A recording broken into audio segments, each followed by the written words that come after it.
Hello viewers, welcome to my channel தரங்கை பிரித்தீஸ். இன்றைக்கி வியாழக்கிழமை. இந்த வியாழக்கிழமையில் நான் எப்படி குபேரர் பூஜை பண்ணுறேங்கிறதான் இன்றைய பதிவு. இப்போ என்னுடைய பூஜை ரூம் பார்த்தா கிழக்கு முகம் பார்த்து தான் இருக்குது. நான் குபேரர் ஃபோட்டோவை வடக்கு பார்த்து வச்சுருக்கேன். குபேரருக்கு உரிய திசையே வடக்கு தான். இப்போ நான் ஃபோட்டோவெலாம் க்ளீன் பண்ணிவிட்டு அவங்களுக்கு மஞ்சள் குங்குமம் வச்சுருக்கேன். பச்சை கலர் குங்குமம் குபேரருக்கு ரொம்பவே சிறப்பு. இப்போ இந்த மஞ்சளில் சந்தனமும் மஞ்சளும் கலந்துட்டு பால் ஊற்றி கலந்துருக்கேன். இதில் நம்ம எண்ணி எந்திரம் வரைஞ்சோன்னா அடுத்த வீக் வியாழக்கிழமை வரைக்குமே அது நல்லா பளிச்சுன்னு இருக்கும் பார்க்குறதுக்கு. அதனால தான் பால் கலந்து சந்தனத்தில் எந்திரம் வரைஞ்சிருக்கேன். என்கிட்ட எந்திரம் இல்லை. அதனால நான் எப்போதுமே குபேரரோட காலடியிலேயே குபேரர் எந்திரம் வரைஞ்சிருவேன். இது கையால் எண்ணி எந்திரம் நம்பர் போட முடியலன்னா பட்ஸை பயன்படுத்தி நம்ம நம்பர் போட்டோன்னா கரெக்டான நம்பர் கரெக்டான ஒரு சேஃபில் வரும். இப்போ இந்த எண்ணி எந்திரத்தில் நம்ம எந்த பக்கம் எண்ணி பார்த்தாலும் 72 கூட்டுனா 72ன்னு வரும். எண்ணி எந்திரத்தை பயன்படுத்தி தான் குபேரர் பூஜை பண்ணணும். இல்லைன்னா நம்ம இந்த மாதிரி வரைஞ்சிக்கலாம். இப்போ இந்த எண்ணி எந்திரத்தோட ஒவ்வொரு கட்டத்துலேயும் நம்ம நாணயத்தை பயன்படுத்தி தான் அர்ச்சனை பண்ண போகிறோம். இது 2 ரூபாய் நாணயம். இந்த நாணயத்தை ஒவ்வொரு கட்டத்துலேயும் நம்பருக்கு மேலே நம்ம பூஜைக்கு பயன்படுத்தலாம்.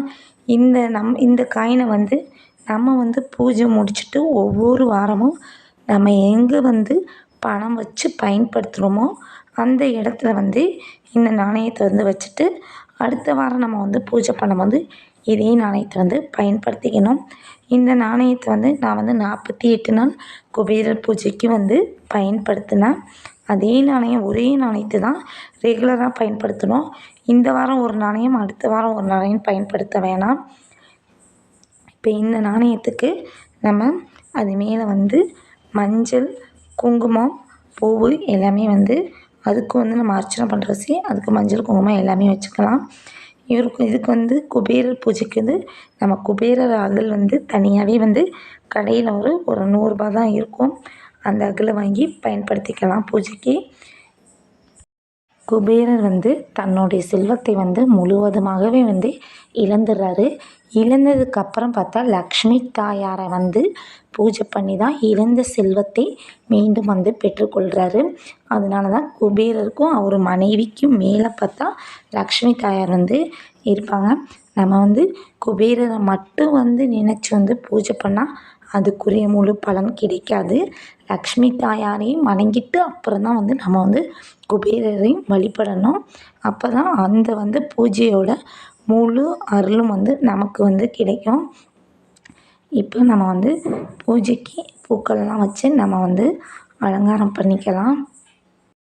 குபேரர் பூஜைக்கு குபேரன் நாணயம்தான் பயன்படுத்தணும்னா இல்லை, நம்மக்கிட்ட இல்லாத பட்சத்துக்கு 5 ரூபாய் நாணயத்தை நம்ம பூஜைக்கு பயன்படுத்திக்கலாம். 2 ரூபாய் நாணயத்தை பயன்படுத்த வேணாம்.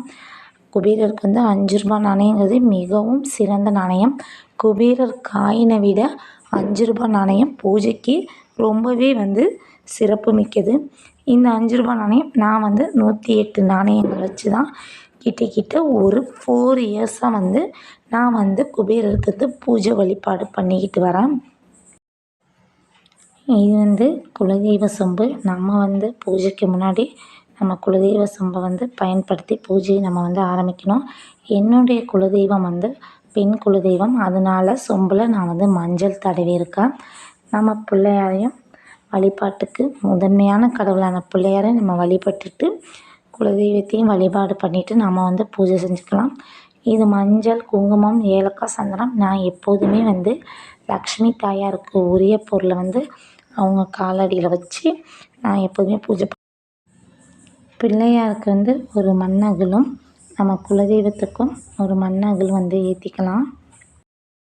பூஜையை தொடங்குறதுக்கு முன்னாடியே நம்ம பிள்ளையாரை நமக்கு தெரிஞ்ச ஸ்லோகத்தை சொல்லி பிள்ளையாருக்கு வழிபாடு பண்ணிவிட்டு நம்மளோட குலதெய்வத்தையும் என்னுடைய பூஜைக்கு உரிய முழு பலனும் கிடைக்கணும், அந்த குலதெய்வத்தோட அருளும் நமக்கு முழுமையாக கிடைக்கும்னு சொல்லி வேண்டிக்கலாம்.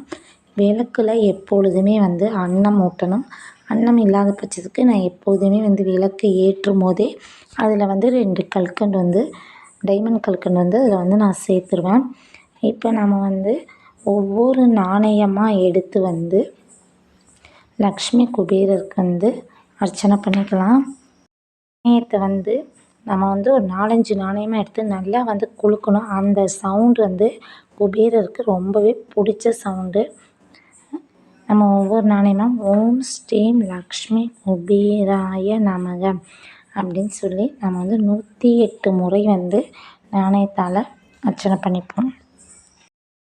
இப்போ 108 நாணயத்தால் நம்ம அர்ச்சனை பண்ணிட்டோம். அந்த நாணயத்தையும் பூ போட்டு அந்த நாணயத்தையும் நம்ம வந்து பூஜை பண்ணி என்னுடைய பூஜையில் வந்து எந்த ஒரு தவறும் இருந்தாலும் அதை வந்து குபேரர் வந்து மன்னித்து சகல செல்வத்தையும் நமக்கு வந்து தந்தரணும் அப்படின்னு வேண்டிக்கலாம். இந்த குபேரர் பூஜைக்கு உரிய நேரம்னு பார்த்தா மாலை 5 மணிலேருந்து 8 மணி. அந்த நேரத்தில் வந்து நாம் வந்து பூஜை பண்ணுறது வந்து ரொம்பவே சிறப்பு. அந்த நேரத்தை வந்து நம்ம குபேரர் காலம் அப்படின்னு நம்முடைய முன்னோர்கள்லாம் வழிபட்டிருக்காங்க. இப்போ நம்ம வந்து பூஜையை முடிச்சுட்டு நம்மளால் நெய்வேத்தியம் வந்து நான் டைமண்ட் கல்கண்டு வச்சுருக்கேன். ஒரு சின்ன ஒரு அச்சு வெல்லம் இருந்தாலும் போதுமானது. இல்லை 2 வாழைப்பழம் வெத்தலை பாக்கு இருந்தாலும் இன்னும் ரொம்பவே சிறப்பு. இப்போ நான் என்னுடைய பூஜையை முடிச்சுட்டு நான் வந்து குபேரருக்கு வந்து தீபம் தூபம் கட்டிக்கிறேன். இந்த வீடியோ வந்து உங்களுக்கு வந்து பிடிச்சிருந்துச்சுன்னா மறக்காமல் ஒரு லைக் பண்ணிவிட்டு ஷேர் பண்ணுங்கள், சப்ஸ்கிரைப் பண்ணுங்கள். Thank you friends.